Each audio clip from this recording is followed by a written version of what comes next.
18. கீர்த்தனாவுக்கும் ஹர்ஷாவுக்கும் வாக்குவாதம் அதிகரித்த நிலையில் கைத்தட்டும் ஓசையுடன் உள் நுழைந்தாள் தாரிகா. தாரிகாவை பார்த்த அமிர்தாவிற்கோ உடல் நடுக்கமுற்றது. ஒரு காலத்தில் தாரிகாவை பார்த்துவிட மாட்டோமா என்ற பதற்றத்துடன் தேடி அலைந்த நாட்களும் உண்டு. ஆனால் இன்று எல்லாம் சரியாகி நன்றாக போய்கொண்டிருக்கும் தருணத்தில் வரக்கூடாத நேரத்தில் வந்திருக்கிறாளே, இவள் எதற்காக இப்போது இங்கே வந்தாள் என்ற கேள்வியும் கோபமும் பயமும் அழுகையுமாக பலவிதமான உணர்வுகளோடு அவளை ஏறிட்டாள். உள்ளே நுழைந்த தாரிகாவோ அமிர்தாவை ஏளன பார்வை பார்த்துவிட்டு ஹர்ஷாவை நோக்க, அவளை நெருங்கி வந்தவன், உனக்கு எவ்வளவு தைரியம் இருந்தா என் வீட்டுக்கே வந்திருப்ப? அன்னைக்கு ஆபீஸ் ரூம்ல வாங்கின அடி பத்தலையா என்று கடுமையான முகத்துடன் அழுத்தமான கோப குரலில் அவன் கேட்க, இப்போது அமிர்தா முழுவதுமாக குழம்பி போனாள். தன்னை காணத்தான் தாரிகா வந்திருக்கிறாள் என்ற எண்ணத்தில் இருந்தவளுக்கு ஹர்ஷா பேசுவது மிகவும் குழப்பமாகவும் அதிர்ச்சியாகவும் இருந்தது. எனில் ஹர்ஷாவுக்கு தாரிகாவை ஏற்கனவே தெரியுமா என்று அதிர்ந்து பார்த்தாள். வெயிட் ஹர்ஷா, எதுக்கு இவ்வளவு கோபம்? முதல்ல நான் என்ன சொல்ல வந்தேன்னு கேளு என்றதும் கீர்த்தனாவும் பார்த்திபனும் அவர்களுக்கு இடையில் வந்தவர்கள், நீ எதுவுமே சொல்ல வேண்டாம். என் மகன் வாழ்க்கைய நாசம் பண்ணினது வரைக்கும் பத்தாதா? உன்னை கல்யாணம் பண்ணி என் மகன் வாழ்க்கைய அழிஞ்சு போச்சு. அதான் விவாகரத்து வாங்கிட்டல்ல, இப்ப எதுக்குடி இங்க வந்த? முதல்ல இடத்த காலி பண்ணு என்று விரட்ட, அமிர்தாவோ தாரிகாதான் ஹர்ஷாவின் முன்னாள் மனைவி என்பதில் அதிர்ந்து போய் விழிகள் விரித்து அவனை பார்த்தாள். அவளால் இதை கொஞ்சம் கூட நம்பவே முடியவில்லை. தாரிகா நக்கல் தோணியில், அட என்னங்கடா நீங்க, நான் வர்றதுக்கு முன்னாடி வரைக்கும் சத்தம் வீட்டுக்கு வெளியில வரைக்கும் கேட்கிற அளவுக்கு சண்டை போட்டுக்கிட்டீங்க. இப்போ நான் வந்ததும் எல்லாரும் ஒண்ணு கூடிட்டீங்க.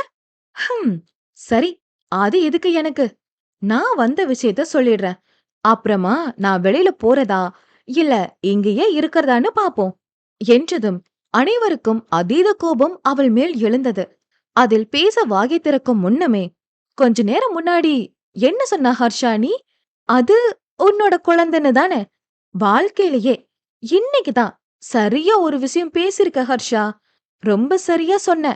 அவ உன்னோட பொண்ணுதான் என்றதும் அனைவருக்கும் அவள் மீதான கோபத்தையும் தாண்டி, என்ன சொல்கிறாள் இவள் என்று குழப்பமே மேலிட்டது. என்ன குழப்பமா இருக்கா? அந்த குழந்தைக்கு உண்மையான அப்பாவே நீதான். அவளுக்கு லீகல் மதர் நான் தான் என்றதும், உனக்கு என்ன பைத்தியமா புடிச்சிருக்கு?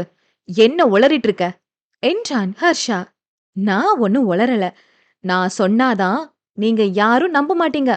நான் சொல்றதெல்லாம் உண்மையா இல்லையான்னு இதோ இங்க நிக்கிறாளே அமிர்தா, அவளையே கேளு என்றதும் அனைவரது பார்வையும் அமிர்தாவின் மீது கேள்வியாக பதிந்தது. அவளோ தலை குனிந்து நிற்க, அதிலேயே புரிந்து போனது தாரிகா கூறுவதில் ஏதோ ஒரு விஷயம் ஒளிந்திருக்கிறது என்று. அமிர்தாவை தனியே அழைத்துச் சென்று விசாரிக்க நினைத்த ஹர்ஷா கீர்த்தனாவின் புறம் திரும்பி, நான் இப்போ அமிர்தா கிட்ட கொஞ்சம் தனியா பேசணும். அது வரைக்கும் இவள ஒழுங்கா வாய மூடிட்டு இருக்க சொல்லுங்க என்றவன் அமிர்தாவின் கரத்தை பற்றி கொண்டு தனது அறைக்கு அழைத்துச் சென்றான். அறைக்குள் நுழைந்ததும், அவ என்னென்னவோ பைத்தியம் மாதிரி உளறிக்கிட்டு இருக்கா. நீ ஏன் அமிர்தா எதுவுமே பேசாம அமைதியா இருக்க என்று கேட்க, அவ உளரலங்க, உண்மையதான் சொல்றா. ஆதியாவுக்கு நீங்க தான் அப்பா.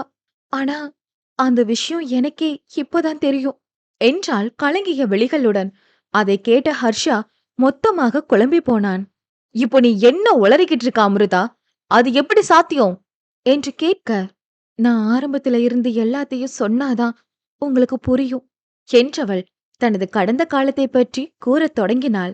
என்னோட எக்ஸ் ஹஸ்பண்ட் ராஜேஷ கல்யாணம் பண்ணி கொஞ்ச நாள்லயே பிசினஸ்ல பிரச்சனைன்னு என்கிட்ட வந்து நின்னாரு. உன் நகைய கொடு, அடகு வச்சுட்டு ப்ராப்ளம் எல்லாம் சரியானதும் திரும்ப கொடுத்துடுறேன்னு கேட்டாங்க. நானும் கஷ்டப்படுறாரேன்னு கொடுத்துட்டேன். எல்லா நகையும் அவரோட பேர்ல தான் அடகும் வச்சாரு. அடுத்த கொஞ்ச நாள்லயே பிசினஸ் டெவலப் பண்ணணும். ஏற்கனவே என் பேர்ல லோன் இருக்கு, அதனால வாங்க முடியாது. உன்னோட பேர்ல லோன் வாங்க ஏற்பாடு பண்ணிருக்கேன். டாக்குமெண்ட்ல சைன் பண்ணு. எனக்கு ஒரு இடத்துல இருந்து பணம் வரவேண்டி இருக்கு. அது வந்ததும் முதல் வேலையா உன் பேர்ல இருக்க கடனை அடைச்சிடுறேன்னு பாவம் போல கேட்டு நின்னாரு. நானும் நம்ம ஹஸ்பண்டுக்கு தானே உதவி பண்றோம். அதான் வரவேண்டிய பணம் வந்ததும் முதல் வேலையா அடிச்சிடுறேன்னு சொல்றாரேன்னு லோன் வாங்க எல்லா டாக்குமெண்ட்ஸ்லயும் கையெழுத்து போட்டேன். அத வச்சு என் பேர்ல ஏகப்பட்ட கடன் வாங்கிட்டாரு. ஆரம்பத்துல இருந்தே அவர் என்கிட்ட நெருங்கவே இல்ல. எனக்கு அவரோட பழக, அவர புரிஞ்சுக்க டைம் கொடுக்க நெனைக்கிறாரு போலன்னு நானா நெனச்சுக்கிட்டேன். ரொம்ப நாள் கழிச்சு தான் ராஜேஷுக்கு பொண்ணுங்களையே பிடிக்காதுன்ற விஷயம் எனக்கு தெரிய வந்துச்சு. என்று தயங்கியபடியே கூறினாள் அம்ருதா. ஹர்ஷாவின் மனதில், அப்போ பீச்ல ஒருத்தன் அம்ருதாவோட ஹஸ்பண்ட் ஒரு கேன்னு சொன்னது உண்மைதான் போல என்று எண்ணிக்கொண்டான். அம்ருதா மேலும் தொடர்ந்தவள், நான் கேட்காமலேயே ஒரு நாள் அவர் வாயாலேயே அவர பத்தின உண்மைய ஒத்துக்கிட்டாரு. அப்புறம் எதுக்காக என்ன கல்யாணம் பண்ணீங்கன்னு கேட்டு அழுதேன். எங்க குடும்பத்துக்கு இது எதுவுமே தெரியாது. அப்படி தெரிஞ்சா எங்க குடும்பமும் இந்த சமுதாயமும் பாக்குற பார்வைய என்னால பொறுத்துக்க முடியாதுன்னு சொன்னாரு. எனக்கு என்ன பண்றதுன்னே தெரியல. அப்படியே கொஞ்ச நாள் போச்சு. நான் ஒரு குழந்தைய தத்தெடுக்கலாமான்னு கேட்டேன். அங்கதான் முதல் பிரச்சனை ஆரம்பிச்சது. அவர் முடியாதுன்னு சொல்ல, என்னாலயும் இப்படியே வெறுமையா வாழ முடியாது. ஒரு குழந்தைய தத்தெடுத்தே ஆகணும்னு கட்டாயப்படுத்தினேன். ஆனா, அப்படி பண்ணிட்டா, எங்க அவர பத்தின உண்மைகள் வெளியில தெரிஞ்சு போயிடுமோன்னு பயந்து, அவரு வேற மாதிரி யோசிச்சு, எனக்கு எதிரா பிளான் பண்ணிட்டாரு. அது தெரியாம, முட்டாளா நான் இருந்திருக்கேன். என்று அழ ஆரம்பிக்க, அழாத அம்மு. என்று அவள் தலையை வருடிவிட்டவன், என்ன நடந்துச்சுன்னு முழுசா சொல்லு. என்று கேட்டிட, நான் நைட்டு தூங்குனதுக்கு அப்புறம் அவரோட க்ளோஸ் ஃப்ரெண்டுக்கு என்னோட ஃபோன்ல இருந்து அவரே மெசேஜ் பண்ணிருக்காரு. பகல் நேரத்திலயும் அப்பப்போ நான் கவனிக்காத நேரத்துல என் ஃபோன் யூஸ் பண்ணி நான் சேட் பண்ற மாதிரி அவன் கூட இல்லீகல் ரிலேஷன்ஷிப்ல இருக்கிற மாதிரி மோசமான வார்த்தைகளால சேட் பண்ணிருக்காரு. இதெல்லாம் கோர்ட்ல சப்மிட் பண்ணி அவனையும் கூட்டிட்டு வந்து பொய் சாட்சி சொல்ல வச்சு என் மேல எல்லா தப்பும் இருக்க மாதிரி மோசமான பழிய போட்டாங்க. இப்படி ஒருத்தன் கூட இனி வாழவே கூடாதுன்னு முடிவு பண்ணி நானும் டிவோர்ஸ் கொடுத்துட்டேன். ஆனா அந்த க்ளோஸ் ஃப்ரெண்ட் கூட தான் அவர் வாழுறாருன்னு எனக்கு அப்புறமா தான் தெரிஞ்சது. கோர்ட்ல என்னோட வீட்ல போட்ட நகைய திரும்ப கேட்டப்போ அப்படியெல்லாம் நான் எதுவும் வாங்கவே இல்லைன்னு பொய் சொல்லிட்டான். எல்லா நகையும் அவனோட பெயர்லயே அடகு வச்சதுனால என்கிட்ட எந்த ஆதாரமும் இல்லாம போயிடுச்சு. பேங்க்ல வாங்கின மொத்த கடனும் என் மேலயே விழுந்துடுச்சு. கல்யாணத்துக்காக அப்பாவும் வீட்டு மேல கடன் வாங்கினதுனால மொத்த பிரச்சனையும் சேர்த்து எங்க குடும்பத்தையே ஒரு வழி ஆக்கிடுச்சு. என்னால இந்த அளவுக்கு கடன் சுமைய தாங்க முடியல. அந்த நேரம்தான் தாரிகா என்னோட வாழ்க்கையில வந்தா.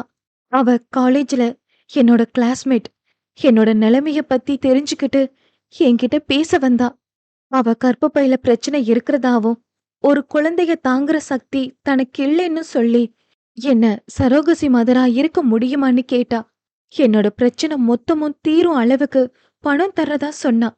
வர வருமானம் மொத்தமும் வட்டி கட்டவே சரியா இருந்துச்சு. கடன்காரங்க வீட்டு வாசல்ல வந்து நிக்கிறதும், என்ன வேற மாதிரி பாக்குறதும் பேசுறதும் என்னால சகிச்சுக்கவே முடியல. அதனால நானும் வாடகை தாயா இருக்க சம்மதிச்சேன். என்றவள் கண்களில் இருந்து உவர்நீர் கோடாய் வழிய அதைத் துடைத்து விட்டான் ஹர்ஷா. இப்போதே அவனுக்கு ஓரளவுக்கு உண்மைகள் புரிய ஆரம்பித்தது. தன் தோள் மீது சாய்ந்து கொண்டு அம்ருதாவை வாகாக அணைத்துக் கொண்டவன், மேல சொல்லு அம்மு என்றான். அவ ஃப்ரெண்டோட ஹாஸ்பிட்டல் கூட்டிட்டு போய் எனக்கு ஒரு குழந்தைய சுமக்கிற தகுதி இருக்கான்னு செக் பண்ணினா. அப்புறமா திரும்ப இன்னொரு நாள் ஹாஸ்பிட்டல் கூட்டிட்டு போய் ஃபார்மாலிட்டிஸ் எல்லாத்தையும் முடிச்சு பேப்பர்ஸ்ல சைன் வாங்குனாங்க. அதுல குழந்தை பிறந்ததுக்கு அப்புறம் எனக்கும் பிறக்க போற குழந்தைக்கும் எந்த சம்பந்தமும் இல்லைன்னும், குழந்தைக்கு லீகல் மதர் தாரிகா மட்டும்தானோ இருந்துச்சு. மனச கல்லாக்கிக்கிட்டு அப்போ அந்த பேப்பர்ஸ்ல சைன் பண்ணிட்டேன். அதுக்கு அப்புறமா அவளோட ஹஸ்பண்டோட உயிரணுக்களை எடுத்து எனக்கு செலுத்துனாங்க. ஆனா அவ ஹஸ்பண்ட் நீங்க தான்னு அப்ப எனக்கு தெரியாது ஹர்ஷா. ஆத்யா உங்க குழந்தை, நம்ம குழந்தை என்று அழுதவளை மேலும் தன்னோடு சேர்த்து அணைத்துக் கொண்டான்.